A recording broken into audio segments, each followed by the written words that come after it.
Mazda ND lowered on the YSRs. There's a bit of shadow in here due to the lights.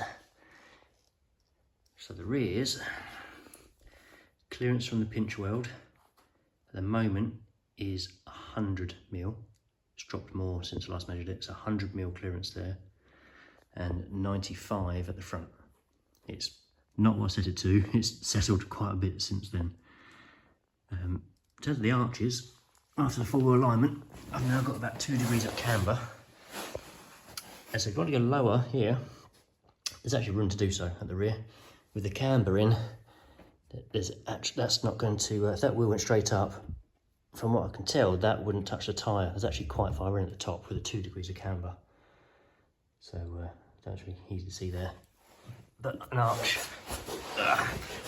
space, there's a lot of room up there. So the rears could technically go lower, but in sacrifice of rake, obviously.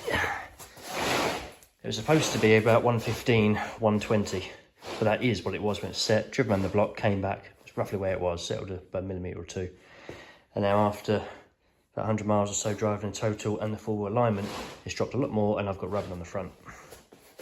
So, rubbing on the front, now that I've sat down in the garage and a quick look at it, it's rubbing at slow speeds. It's not rubbing on the top. I can tell that when I've got on full steering lock as well. So I think, that shows it up, the rubbing part, let's get head torch on it, is there. That's where it's rubbing when it's on full lock.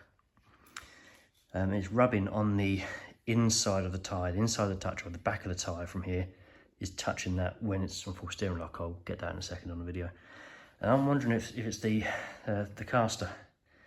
So the caster, as recommended, has been set to 8 degrees. 8 degrees that way. And look at the gap there versus there. That's not shadow, that's actually a tiny little gap. So I've got the output from the Hunter. It is all set as per specs. But I'm looking at that and I think that's the reason why it's rubbing. Less due to ride height, more due to the position of that tyre. And this is also set to 2 degrees camber.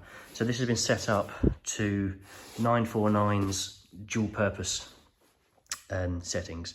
Obviously it's lower than what they had listed due to it's settling here a bit more.